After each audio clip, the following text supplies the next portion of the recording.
Maybe you've driven between Louisville and Nashville, or you might have grown up in central Kentucky or north central Tennessee. You probably have asked yourself the same question when you see the sign. Why in the world is US 31 split into 31W and 31E? Granted, nowadays most people just take the interstate, but it's a highway quirk that doesn't show up in many other places in America.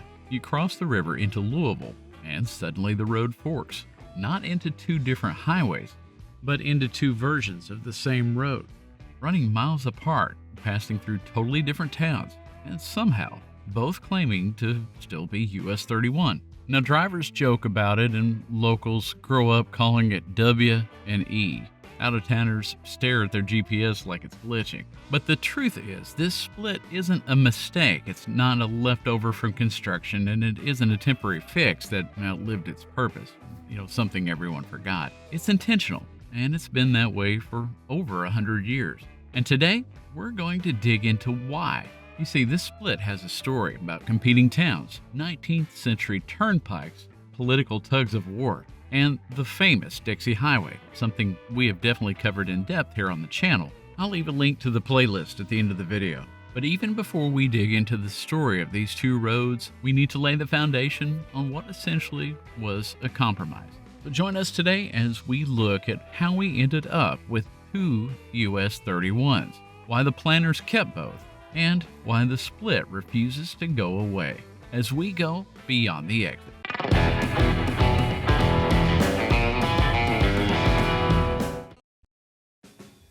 Before US 31W and 31E become two different worlds, everything starts in Louisville, Kentucky, not just geographically, but historically. It comes in unified from the north, crossing the Ohio River on the George Rogers Clark Memorial Bridge, often called the 2nd Street Bridge, right alongside the KFC Yum Center, and into one of the busiest stretches of downtown. The bridge matters because it marks the last point where the highway is united before the divide. Then comes the split. Confusing to say the least, and as strange as it may seem, it was no accident.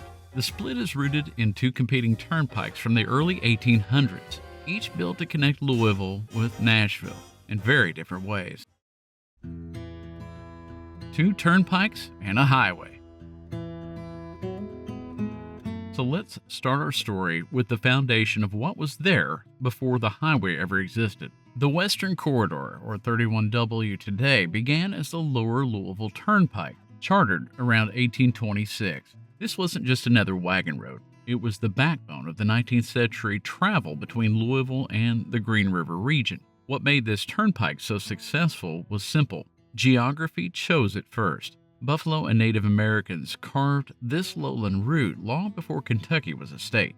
By the mid-1800s, the Louisville and Nashville Railroad followed this exact corridor, a huge indicator of its viability. As rail planners always tried to choose the most grade-friendly, commercially efficient routes, and their choice cemented the Western Path's role as a primary commercial gateway south. In fact, the railroad went as far as to build their own better turnpike over this area, from West Point, Kentucky, all the way to Nashville, traveling through some of the towns such as Elizabethtown, Bowling Green, and Franklin, Kentucky, not to mention providing a pathway to Mammoth Cave. Now, the Eastern Corridor began as the Upper Louisville Turnpike, climbing through the knobs and hill country of Kentucky that the Western route avoided. It wasn't the most efficient alignment, but it connected older, more established settlements, such as Bardstown, Hodgenville, Glasgow, and Hendersonville, Tennessee.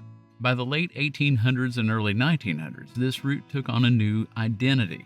When the Dixie Highway Association began mapping out its northern division in the 1910s, the choice between the corridors became a political showdown. The Western Corridor, today's 31W, was selected as the main north-south line of the Dixie Highway. The Eastern Corridor was designated as an important spur, but not the primary route.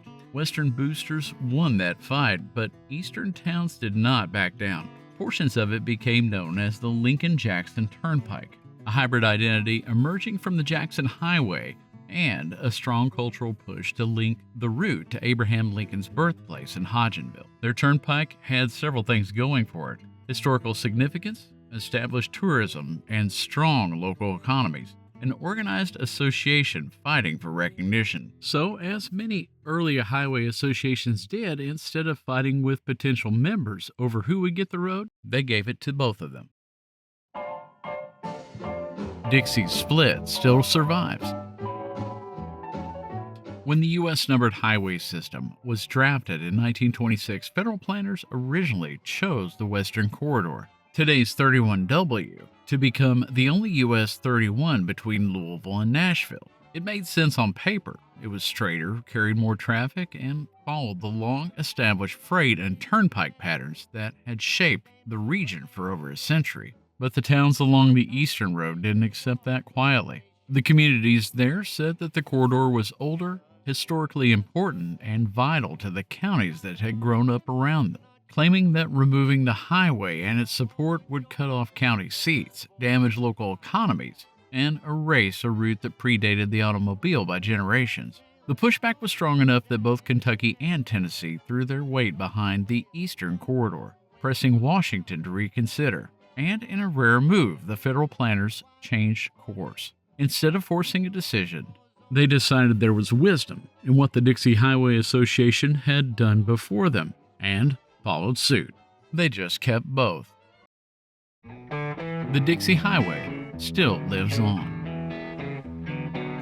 For all the history behind the split, one thing has never changed. Along the Western Corridor, people still call US 31 by its old name, the Dixie Highway. And while it may have been absorbed into the U.S. highway system nearly a century ago, the name stuck so firmly that you still see it on signs, business fronts, and directional markers, especially in places like Louisville and Elizabethtown. It's a reminder that roads aren't just lines on a map, that their name and history often help define a town. And that's really what the split between 31W and 31E represents, two different paths with two different stories. Ones that were strong enough that the communities they went through refused to let them die. The federal planners didn't keep both branches because they were confused. They kept them because each road held a history that people felt was too deep to erase.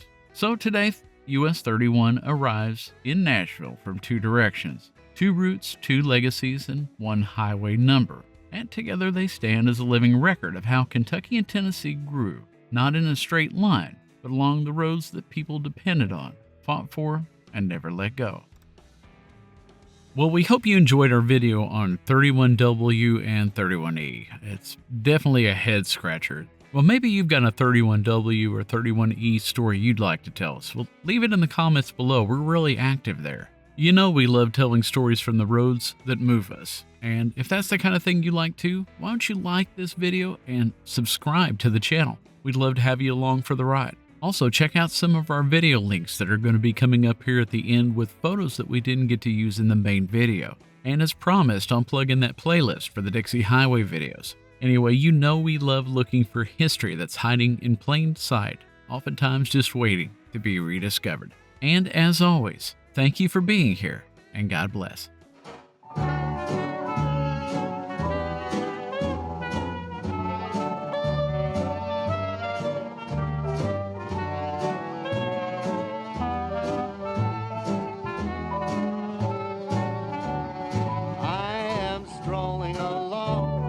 Minding my business, humming a song. I'm happy by myself, not a care in the world.